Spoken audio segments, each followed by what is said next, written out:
I'm Iris. I have been doing front desk for SJDT for the past while, and I was dancing with them before that.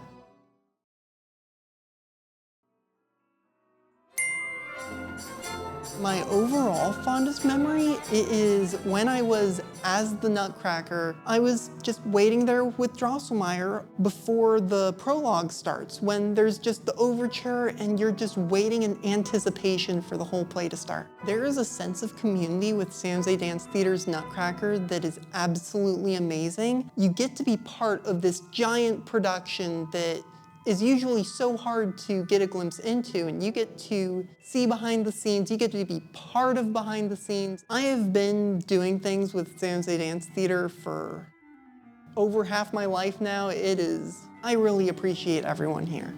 My name is Kay Pettit. I am on the board and have been on the board for a few years now, but my main interest in the San José Dance Theater is to help as a costumer, do everything I can to help with costuming. My fondest memory is actually more personal in that there was a year that all three of my children were in the production at the same time. Grateful to have them, even though they're many years apart, to have all of them in one production.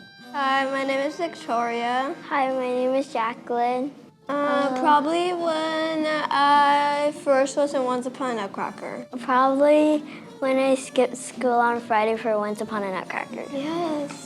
You should do the Nutcracker because the Nutcracker is very fun. And plus, you got to be on stage, and let's say that you're just a little bit scared of performing. But you want to perform. You can perform the Nutcracker, and then you might see how fun it is to perform. It's really chaotic and fun to meet new friends, too.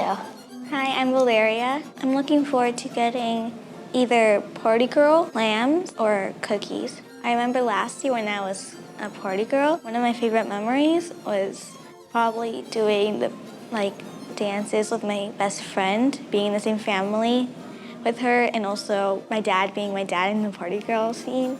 It was so fun. You're gonna have a lot of funny moments that you laugh and look in the past and you're like, oh my gosh, I remember that moment. One of the biggest things I learned from doing the Nutcracker was probably that some of the scenes, you don't have to be perfect. You could also have some fun and go with the flow. If you mess up, just instead of stopping in the middle of the scene and saying, oh my gosh, I messed up so bad. Just try to go with the flow, because anything could happen on stage that the audience doesn't know about. Hi, my name is Zoe. My favorite memory was the first time I went into the big cookie skirt. It was super cool, and I was really excited. I learned a lot of ballet, and I learned to get my confidence to get on stage. The first time I ever did it was the funnest show I ever done, because it was the first time I went on stage and danced in front of my family and the crowd. Hello everyone, my name is Andrew Heilman. I'm the director of this documentary. I've been dancing for around 10 years. I'll show some photos on the screen. Since I was 8 years old, it's really been a labor of love and a long-lasting desire and passion. There's a difference between what I remember most and my fondest memories, but my fondest memory is the community of different people that I'd surround myself with and learn to work with.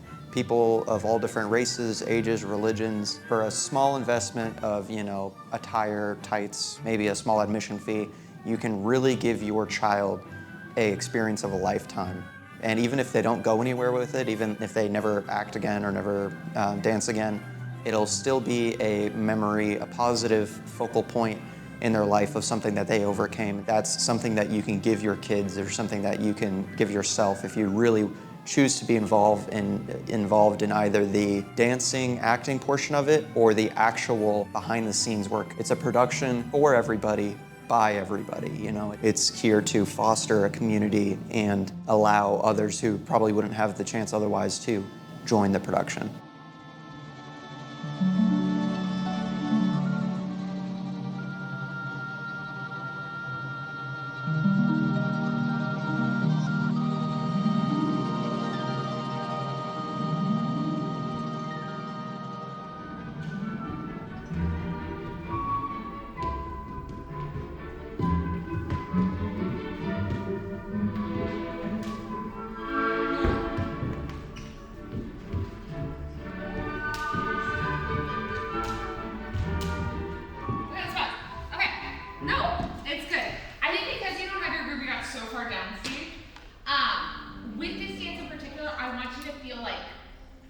ahead of the music almost, okay? Throughout the time of rehearsals before we get to the performances, first the dancers need to learn the choreography. So this year we have some choreography that's exactly the same as years prior. The teachers learn it off a video and they're teaching it to the students. Other sections have to be choreographed for the dancers we have, for the numbers that we have. So the dancers are part of that process, kind of making sure steps and music fit together, that the dancers can get to their spacing on time. So it's a little more interactive, a little more massaging, trying to make sure that choreography works. Whereas some of the other choreography, tried and true, we know it works. So they're just learning it. They maybe saw it last year, and so they're just refreshing themselves on that. After they've learned the choreography is really where the fun stuff in my mind begins, because we are really helping them see and learn how to clean and really get to know where they are in the music, where they are in space, where they are in other dancers. If they have a part that requires any sort of acting, really building that character. Once you know the steps, how you do the steps. And I think both as a student and a professional, you spend much more time in rehearsal than you do on stage, unless you're in like a touring Broadway show. So it really is the opportunity for the dancers to really dig deep into the choreography that they're learning, find their voice, find their style, their choices, especially for our older dancers who are doing, these lead roles, the head in the divertissements in Act 2. While we have double casting, I am very much a part of this idea that they should dance their way. So you might see dancers doing slightly different choreography. You might see them having different choices that they make. For our younger kids, it's just reinforcing this is the timing, this is the spacing, preparing them for what's gonna happen on stage, right? It's dark in the audience. We have wings you have to enter from, but we don't want the audience to see you. Every year that they come back to the Nutcracker, they're learning a little more of that stagecraft. They're learning a little more of that autonomy, preparing kids for the inevitability of live performance in which things go wrong. Something happens that's not quite what you expected.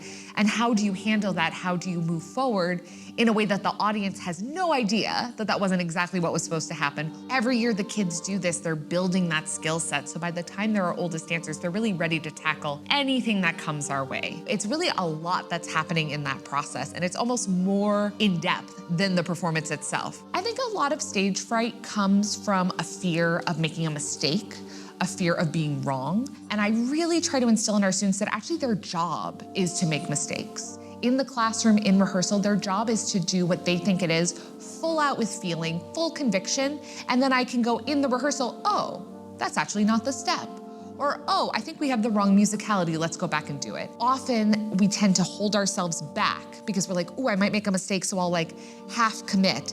And I think that's actually more difficult for both the dancer and the person in the front of the room, because then we're not quite sure, do you know it? Are you sure what's happening? I think that's one of the reasons, again, why we have so much rehearsal. We ask the dancers from September to December, we're working on this choreography, so that hopefully by the time we get on stage, there aren't as many nerves. We try to scale up the difficulty so that people feel, again, confident and prepared for what they're going to do. So we usually start learning choreography without props because we're learning the steps, we're learning the musicality, we're learning the sequence, and that alone can be really kind of confusing and overwhelming for the first couple of weeks.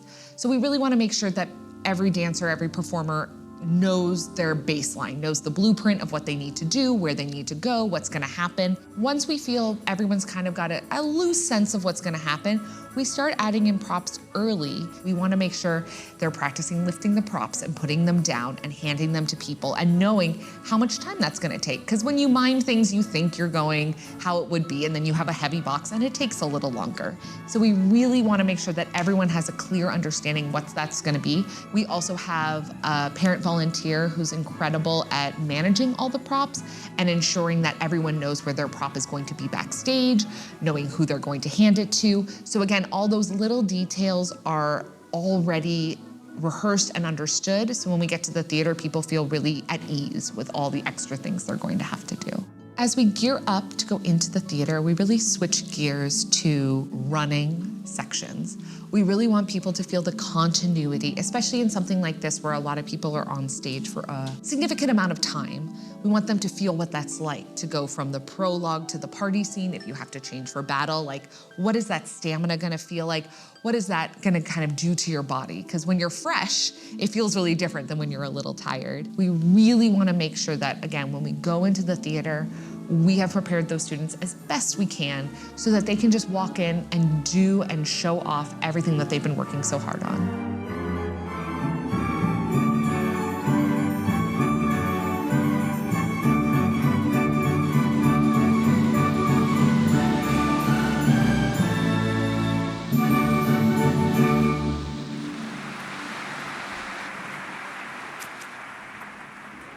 A lot of these things are happening simultaneously. So while rehearsals are happening for the dancers, there's a lot of stuff going on behind the scenes. Tickets going on sale, marketing, costume fittings, updating costumes, same thing with props and sets if there's any changes to the choreography. And then we have all of our wonderful volunteers in their various different groups. We load into the theater, and that's a lot of moving parts. The biggest part physically is our giant trailer that houses our sets year-round. Any additional items we've rented, like our fog machines, special lighting equipment, that all needs to be transported. Everything from Candy Kingdom, our massive lobby boutique, all of those items all need to be hauled in one day in a timely fashion so that the union crew at the CPA can start building our sets together. And we're ready for the dancers to enter the theater on Tuesday of theater week, and that's when we start our spacing rehearsals. Making sure that our orchestra is ready to go, our choirs that sing on stage, all of that needs to be organized. San Jose Dance Theater's Nutcracker has existed longer than the Center for Performing Arts has been around. So we were performing at the San Jose Civic, but when the Center for Performing Arts opened, it was a bigger venue, so we moved our production there, and we've been there ever since. At the time, San Jose Dance Theater was the only game in town. We were the only Nutcracker. They do make special allowances for our organization, for like us to hold our Candy Kingdom cookie party, which is part of our VIP experience, and that's where guests can come and they can meet some of the dancers in costume and eat a lot of cookies. We offer backstage tours as part of our VIP ticket now. That's where you start. We'll actually take you on stage and you can get an up-close look at our sets, a lot of our props. You'll be able to see the dancers warming up on stage. So really get to see kind of the nitty-gritty of what goes on back there. And then your VIP experience ends in our Candy Kingdom. There is a lead for every department that we have. We have a production lead. So if someone who wants to get involved to volunteer, I would recommend them reach out to our front desk, our Go Dance email. It's godance@sjdt.org. If you're someone that has an itch to sew, we would direct you to the sewing chair. If you have background in theater and love to be behind the scenes, we have a production chair who could help teach you how to do stage crew. I always kind of jokingly say the real magic of the Nutcracker is that we pull this off every year. It's a volunteer-led, primarily organization, and there's times where we feel like, oh, is this gonna happen? And every year it does. So that really is the magic of the Nutcracker, are our volunteers that come back every year and help put on this beautiful production.